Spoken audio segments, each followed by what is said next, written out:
Everyone thought she was just a little girl playing pretend, but in the next 5 minutes, she would prove them all wrong. The colonel laughed at the little black girl's request to use the shooting range until she beat every shooting record. Loud laughter filled the officers' club at Fort Braxton Military Base like a big explosion, making the glasses shake on the tables. "Are you serious, girl?" Colonel Marcus Steele leaned forward in his leather chair, his blue eyes shining with unkind amusement as he looked at the 12-year-old girl standing alone in front of his desk. Around her stood many senior officers watching closely. Maya Johnson stood straight in perfect posture, just like her father taught her, her small fists tight by her sides, holding an old envelope. Her father's Medal of Honor, Sergeant David Johnson's award, rested on her thin chest, a sad reminder of why she was there in this embarrassing moment, facing men who saw her as nothing important. "Sir, I want permission to use the firing range today," Maya said clearly, though her hands shook a little. "It's the 3rd year since my father died in combat, and I want to honor him by practicing shooting the way he taught me before his last mission." Steele laughed even louder, slamming his hand on the table so hard the glasses almost fell. "Did you hear that? She thinks she can shoot. What's next? She'll want to fly our planes?" The officers laughed again, some saying mean things Maya tried to ignore. "Children should play with dolls," said Major Thompson. "Little girls should be in school, not playing with guns," added Captain Williams, making everyone laugh more. What Colonel Steele didn't know, and what Maya kept as her secret, was that David Johnson was not an ordinary soldier. For 6 years, every afternoon and every weekend, Maya trained hard with him. He was the best marksman on base, though his records were never official. 3 years ago, when her heart still hurt from losing him, Maya made a quiet promise at his grave. A promise no one heard but her, and she carried it like a fire inside, giving her strength every day she trained in secret since then. "Listen here, girl," Steele said, getting up and walking slowly around the desk to look bigger, his tall shape casting a shadow over Maya. "This is no place for kids to pretend they are soldiers. Guns are not toys, and our shooting range isn't for games. Go home, watch cartoons, and let adults handle real work." The shame burned Maya's cheeks like fire, but she took a deep breath and felt something inside her grow. It wasn't anger, but a calm strength her father taught her to have when people tried to make her feel small, when teachers doubted her, when classmates made fun of her. "With respect, sir," she said, her voice calm in a way that made some officers stop laughing. "I have all the papers, approved supervision by the Military Family Office, and all safety steps done. My request followed." Major Peterson, sitting next to Steele, almost spilled his whiskey. "The little girl knows the rules. How cute!" More laughs came, but this time some men looked uncomfortable. Then, Maya looked into Steele's eyes fully, and something in her stare made his smile fade for a second. There was something strong in her look, a steady power too big for a 12-year-old body, the same look soldiers had after hard battles. Steele shook his head slowly. "Stubborn little girl. Fine, since you want this so badly, let's make a deal. If you hit at least 3 of 10 targets at 50 meters, I'll sign your paper. But when you fail, you promise never to waste our time with this nonsense again." Maya felt a spark in her heart, but kept her face calm. "I accept, sir." In front of their mocking eyes, she stood still like someone with a secret too strong to show too soon. Those men didn't know Maya Johnson was not just here to remember her father.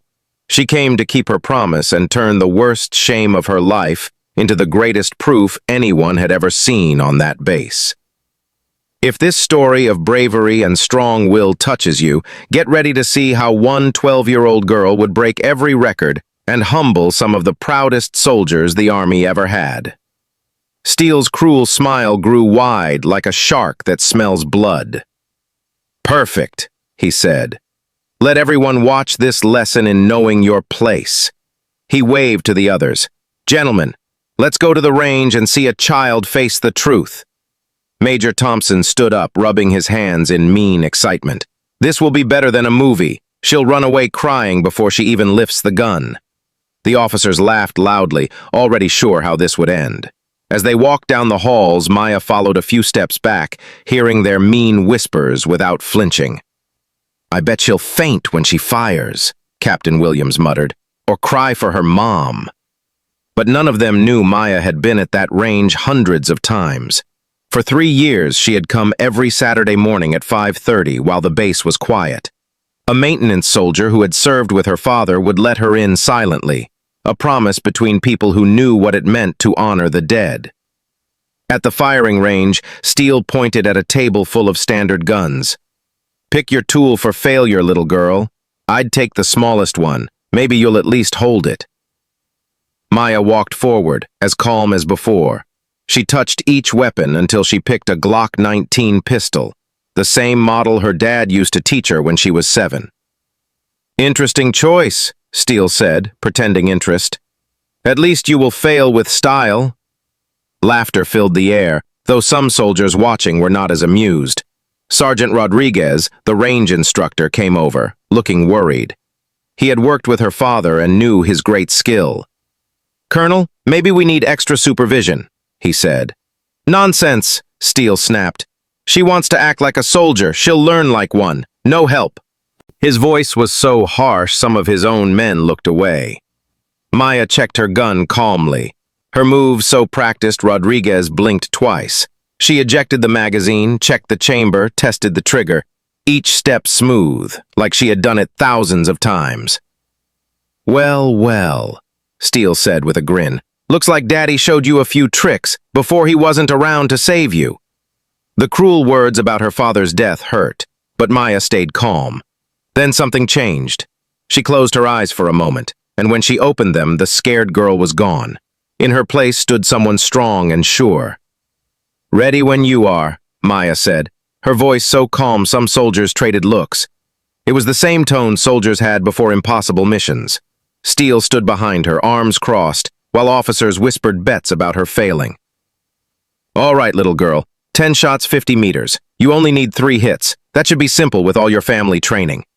What they didn't know was David Johnson hadn't just been a good shooter, he had trained the best snipers on the base, and Maya had learned all his lessons. Even more, they didn't know about the 847 hours she spent practicing. Every weekend, every holiday, every minute she had free was used to honor her father by becoming the shooter he dreamed she'd be.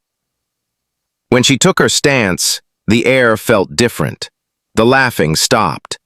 Even Steele felt a chill, as if he knew something big was about to happen. Every mean word only made her stronger. They didn't see they were writing their own humiliation. Maya Johnson was ready to deliver the justice they never expected. She took position with such smooth skill that Rodriguez felt a cold shock. Her feet, her shoulders, her breathing, each perfect. It felt like watching her father's ghost. "What's wrong, girl?" Steele called, his voice echoing. "Need help holding it?" The others laughed again, thinking this was still a joke. Maya closed her eyes for 3 seconds. "Breathe, princess," her father's voice whispered in her mind. "Feel the wind.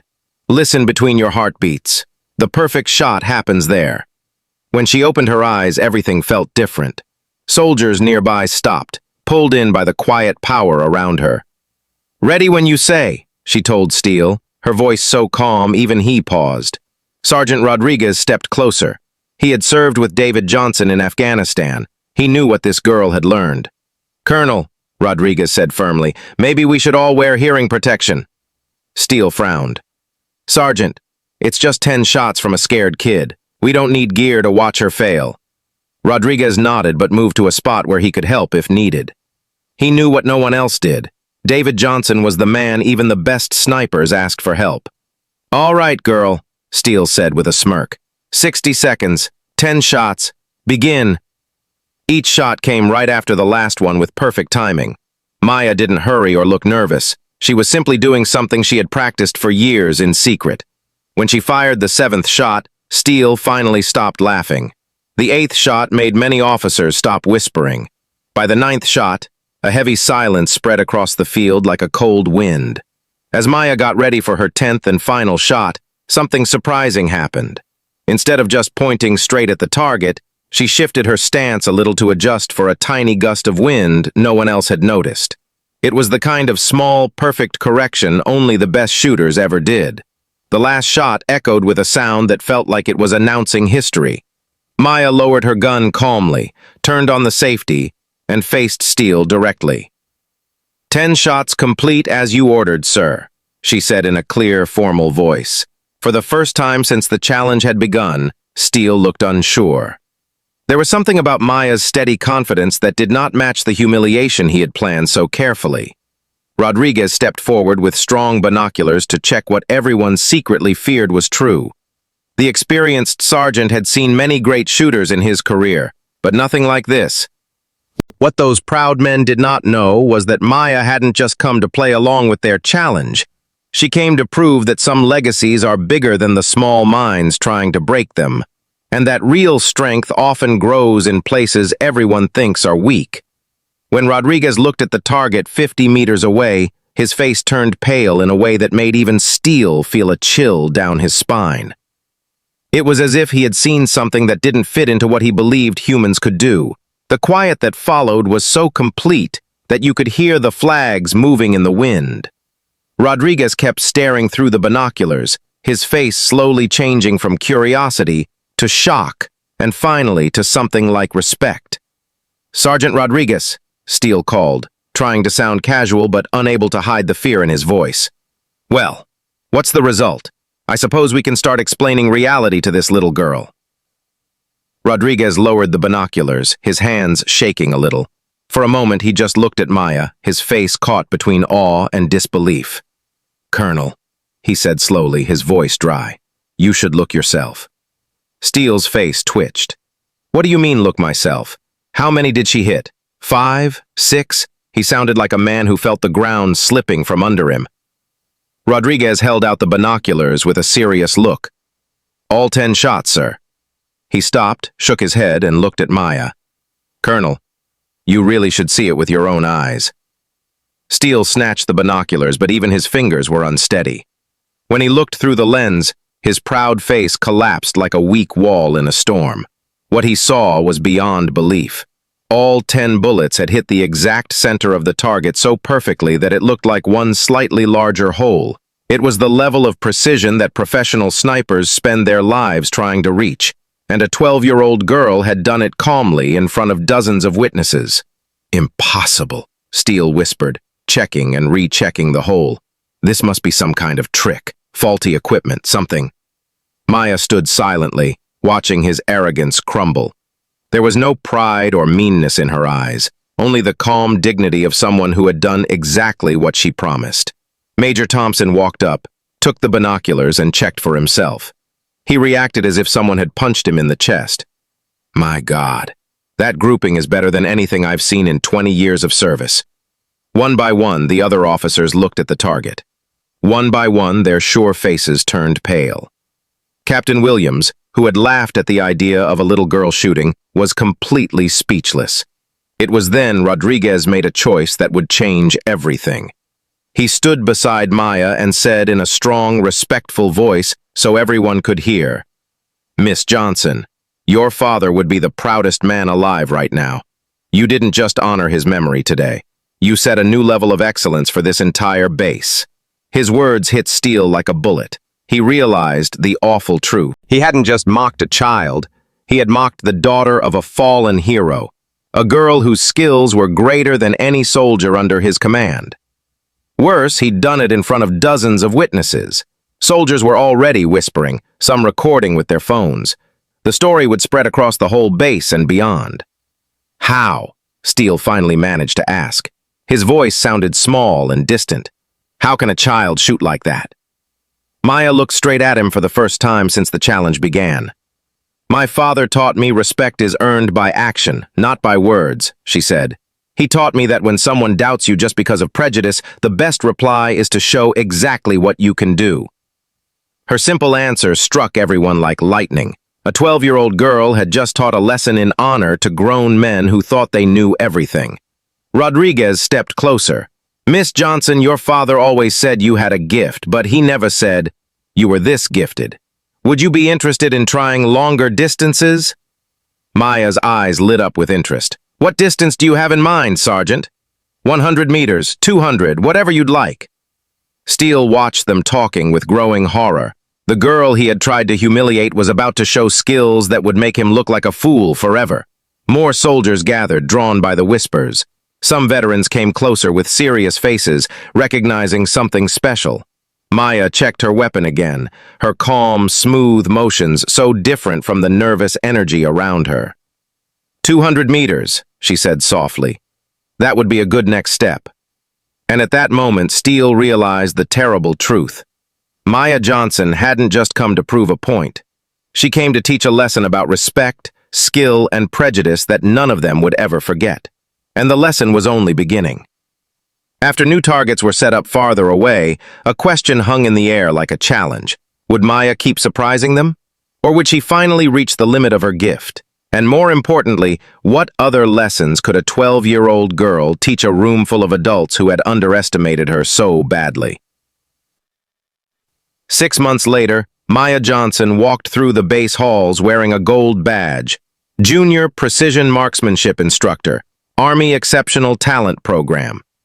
At 13, she became the youngest person in U.S. military history to earn that honor. That morning turned into a legend. After 200 meters, Maya kept shooting. 300, 400, even 500 meters.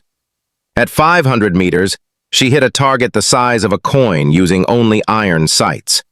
Battle-hardened veterans wept openly. The video went viral worldwide. Little girl humiliates racist colonel with impossible shots. It reached 47 million views in 2 weeks. For Colonel Steele, the fallout was total. An investigation exposed years of discriminatory behavior. Other families came forward with similar stories. Photos of him mocking Maya spread on military social media captioned, "Pete's Dash, the man who underestimated a legend." He was demoted, sent to a lonely base in Alaska, and assigned paperwork. His proud career ended in quiet disgrace. Even worse, he now answered to Black and Hispanic officers who knew his story well. Major Thompson and Captain Williams were officially reprimanded and forced into diversity training. Their careers never recovered. Maya, on the other hand, soared. The Pentagon created a special program so she could study and train at the same time. Elite universities offered scholarships. Military equipment companies wanted to sponsor her. Most importantly, she inspired a generation. Kids from poor neighborhoods sent letters saying she made them believe in impossible dreams. Black girls especially saw her as proof that determination is stronger than prejudice. Rodriguez, promoted for his respect and fairness, became her official mentor. "Your father would be so proud," he told her one afternoon as she trained recruits who watched her in awe. "But he'd be even prouder of the woman you're becoming." The shooting range was renamed the David Johnson Range. A bronze plaque told the story, reminding everyone that excellence can grow in the most unexpected places. Every Saturday, Maya still visited her father's grave, but she didn't cry anymore. She just told him about her new records, the walls she'd broken, and the lives she'd inspired. "I did it, Dad," she always whispered. "I showed them what we're capable of."